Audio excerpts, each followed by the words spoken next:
Voilà, bonjour et bienvenue dans notre temps de partage intitulé « Un message pour toi ». Je souhaite la bienvenue à tous ceux qui sont maintenant connectés.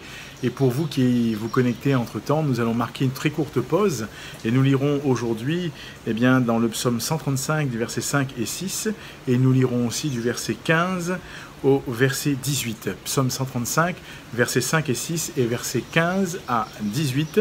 Je vous retrouve dans quelques instants pour un message pour toi. À tout de suite. Vous regardez un message pour toi. Jésus sauve. Jésus guérit. Jésus t'aime. Jésus revient bientôt.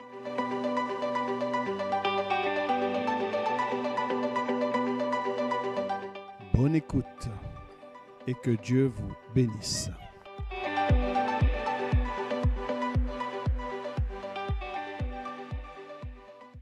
Nous poursuivons notre partage de ce jour et je salue tous ceux qui nous ont rejoints, où que vous soyez, fût-il le matin, l'après-midi ou la soirée, selon votre, là encore, location, votre, j'allais dire location géographique, là où vous vous trouvez. Je vais peut-être utiliser un anglicisme là, d'ailleurs, mais en tous les cas, je vous souhaite de passer un bon moment avec la parole de Dieu au centre de ce temps. Je lis avec vous aujourd'hui dans le psaume 135, au verset 5, la Bible dit ceci: « Je sais que l'Éternel est grand et que notre Dieu est au-dessus de tous les dieux. Tout ce que Dieu veut, il le fait, dans les cieux et sur la terre, dans les mers et dans tous les abîmes. » Et je lis maintenant au verset 15. « Les idoles des nations sont de l'argent et de l'or, elles sont l'ouvrage de la main des hommes. Elles ont une bouche et ne parlent point, elles ont des yeux et ne voient point, elles ont des oreilles et n'entendent point, elles n'ont point de souffle dans leur bouche. Ils leur ressemblent ceux qui les fabriquent, tous ceux qui se confient en elles. » Alors, l'homme de Dieu marque ici une grande différence. Pourquoi? Parce que le Dieu que nous servons, et le Dieu de la Bible, est un Dieu qui est vivant, il est tout-puissant. Et toi comme moi, nous pouvons nous confier en lui. D'ailleurs, nous en avons parlé ces derniers jours. Nous avons montré combien il était important de savoir se confier en l'Éternel, de savoir espérer en lui, de savoir trouver en lui tout ce qui était nécessaire. Et là, ici, l'homme de Dieu nous montre que le Dieu de la Bible, notre Dieu, est un Dieu qui fait ce qu'il veut.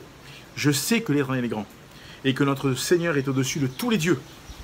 Tout ce que Dieu veut, il le fait dans les cieux et sur la terre, dans les mers et dans tous les abîmes.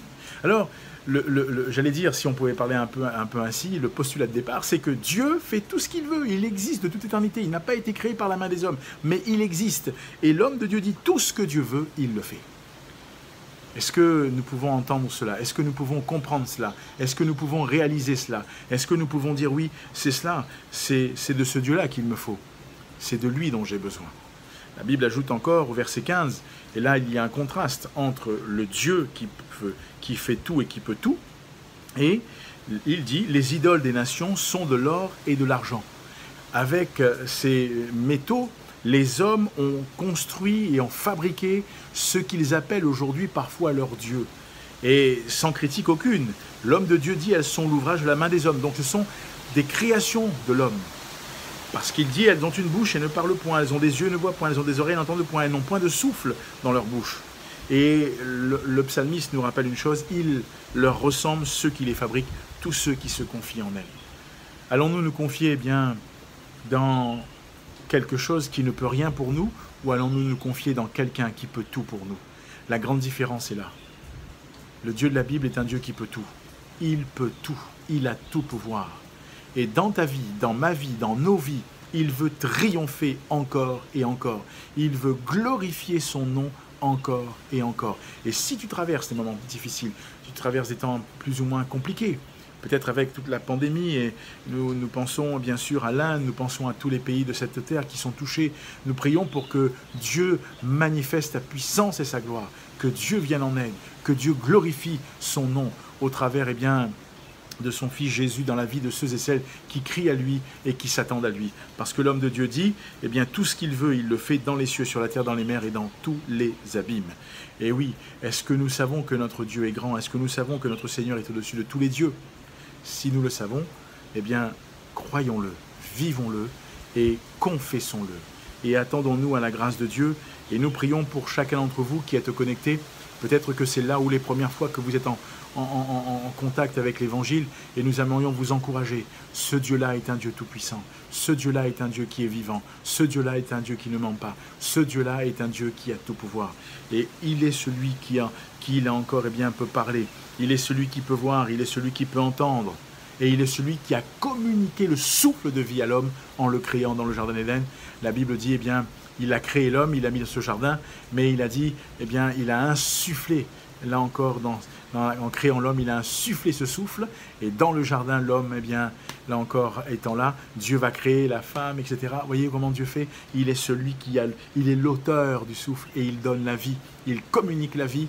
Alors, oui, je t'invite à te confier en lui, oui, je t'invite, à croire en lui, oui, je t'invite à le découvrir un peu plus. Peut-être si tu ne l'as pas encore fait ou si tu le souhaites le faire, télécharge, là encore, via une application Bible, et tu pourras lire la parole de Dieu. Mais en haut à droite de ton appareil va aussi apparaître un QR code, tu peux le flasher. Et tu seras redirigé sur la page Un guide pour la vie en partenariat avec nos amis de la CMM, ou si tu ne peux pas flasher, tu as le lien qui va s'afficher, tu peux le recopier et le taper et aller, et tu verras ce qui était proposé, mais on t'encourage à découvrir, je t'encourage à découvrir ce Dieu-là et à te confier en lui. Que le Seigneur te bénisse, que Dieu t'encourage. Si tu ne l'as pas encore fait, il faut que tu te crées là encore un compte sur YouTube, que tu cliques sur l'onglet s'abonner, que tu puisses ensuite recevoir les notifications, mais aussi avant tout partage autour de toi, simplement. Que Dieu te bénisse, que Dieu t'encourage. Je te souhaite une très bonne fin de journée. Il est le Dieu qui peut tout, il a tout pouvoir. C'est un message pour toi. Je te dis à demain, Dieu voulant.